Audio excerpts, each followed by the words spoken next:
G'day everyone, this is Adam from AdB. No, I'm not from AdBIT at the moment. I'm from Titanic History. Look guys, first off I'm going to really say sorry that I haven't got anything out in quite a long time. I've been having a really mental challenge lately, but I have been checking the website and things like that, and at this point, as of 11 AM on the 27th of February 2020, I have 2,100 downloads. Guys, I'm really appreciative, and thank you so much for the support. A lot of people out there would probably be saying, oh, what's 2,100 downloads? It's a lot for me. So I'm really thankful, guys. Thank you very much. Today I'm just going to do a bit of a continuation on Titanic, a quick history. This one's more about what happened around the time of the sinking, and it's only about 5 items, and I am in the process of researching the next guarantee group individual, and I will be releasing probably coffee cups, maybe a t-shirt or something, with the whole list of their names, their ages, and that type of thing. So if you're interested in that, I'd really love to know whether you are or not. Okay, let's kick it off. Oh, sorry. Okay, on her process on the Titanic's voyage, she received up to 6 warnings about icebergs around her during the time. Now, look, it wasn't. Excuse me. Yawning. It wasn't unusual, really, to get ice warnings, but it had been known at this time that there was larger ice packets and larger ice around that area. But you've got to think also the experience of these guys that were controlling the ship. They were basically told they were on the. It wasn't told directly, but it was sort of an unknown, sort of unspoken thing that they were on the biggest ship in the world and the safest ship in the world. And look, we can keep going. We're on the safest ship in the world, so we're not really going to need to stop for these icebergs. We'll be fine. I mean, should they have slowed down? I mean, in hindsight, 2020 vision is beautiful, isn't it? In hindsight, of course, they probably should have slowed down a little bit, but they were on their maiden voyage. They were cocky. No other ship owned by the White Star Line or anything around the time had sunk on a maiden voyage. I mean, the fact that there would have been a lot of cockiness about it as well, that we don't have to stop, we don't have to slow down.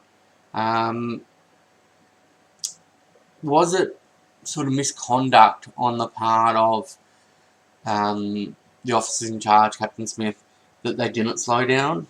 Maybe a little bit, but I guess in his part, he had over 40 years of experience working against him, that he'd been involved in shipwrecks, but he'd come back. But I mean, like I said, 2020 vision is beautiful, and the inside of over 100 years of what they could have, should have, would have done. I mean, we weren't in that position. We weren't there to know what the thoughts were of these people. I mean, they had the creme of the creme on board, and they had the owner, well, the managing director of the White Star Line on board. I mean, they just wanted to impress, basically, I guess. On to number 2. There was actually a lifeboat drill scheduled for the 14th of April, 1912 in the morning. It was pretty much of an unknown to me that, excuse me again, that they actually did lifeboat drills back then, but apparently they did. But the drill was cancelled, and for the life of me, for all the research I've done, I can't find why the lifeboat drill was cancelled in that morning. There was a church service, but that wouldn't have interfered with the lifeboat drill. So yeah, I don't really know. probably would have been good to have that lifeboat drill, but in more thinking, I mean, if you're having a lifeboat drill and you haven't enough lifeboats for everybody, I mean, they probably wouldn't have included the third class, maybe just the first class. So, I mean, that probably would have worked. I believe they were meant to have a couple of drills, and they never had any drills during the time of the voyage. Okay, now when the Titanic sunk, she broke into two about 2:20 a.m. on the 15th. The temperature of the ocean was about -2 degrees, and not many people would have lived any longer than about 15-20 minutes. Some probably could have died within 2 minutes because of cold shock. Now, there was a story of Charles, how do you say his last name? I'll spell it out. Joughin, Jogson or something. He was actually the ship's baker. And apparently he trod water, whatever the word is, for about 2 hours after the ship sunk. Now, gee, that's a tall order, isn't it? That alone in normal water, treading water for a couple of hours, that's hard enough. But in icy water, he trod water. And he said after the sinking, and when he was on board the Carpathia, and New York as well, that he didn't feel the cold. He didn't feel the cold for the amount of whiskey that he had drunk. Now, we know now, and it probably did back then, that drinking actually doesn't make you warmer. It actually makes your extremities colder. So, did he tread water for 2 hours? Who knows? But he survived. So it's good to know that he actually survived. Now, the SS Californian,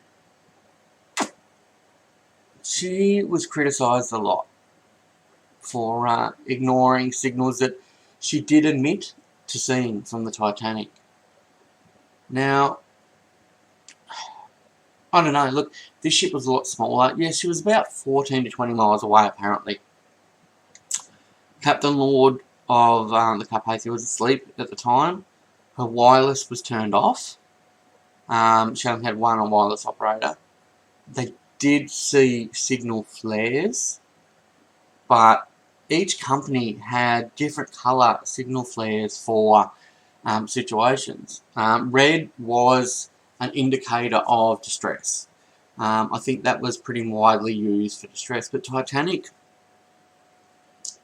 used white signal flares. So a lot of the people on board the Carpathia, officer-wise, thought they were just having a celebration. I'm not sure whether they knew that she was the Titanic or not, but they just believed that it was celebration. Officers on board did wake Captain Lord up and say, hey, look, there's a ship putting out flares, but really nothing was done.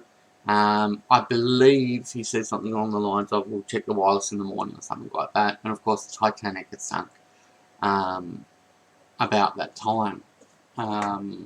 So it's a tragic event, but I mean, I've read a lot about Captain Lord and the Californian and things like that, and I don't know, I don't.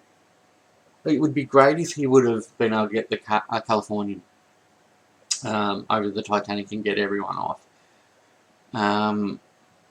But I don't wholly and solely hold him personally responsible for the deaths of everyone on Titanic. It's a personal opinion, obviously, but it's not something that I say, well, it was his fault that all these people died. Now, the Californian was actually sunk later on in World War I, about 3 years later, I think it was, by a German U-boat. Was it a fitting end? I don't think so. She was a smaller ship. She'd stopped for ice. One wireless operator. She really couldn't have done too much more, apart from probably turn around and go and help, I guess. I mean, that's the biggest thing. Now, the Carpathia arrived about 4 a.m. After the sinking, so about 2 hours after, no, about an hour and a half after the Titanic had gone beneath the water. Now, I'd often thought that by the time the Carpathia had actually got there, would the Titanic had actually made it to the bottom of the ocean? I don't know, I've really never seen any indication of that. It would be nice to, well, not nice, but an interesting fact to think about.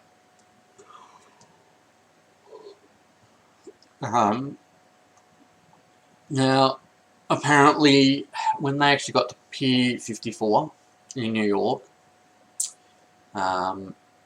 there's about 40,000 people waiting to greet the people on the ship. I don't actually think it was a matter of them being there to greet anyone on the ship. It was having a gawk and seeing what was happening and seeing the people that had actually survived.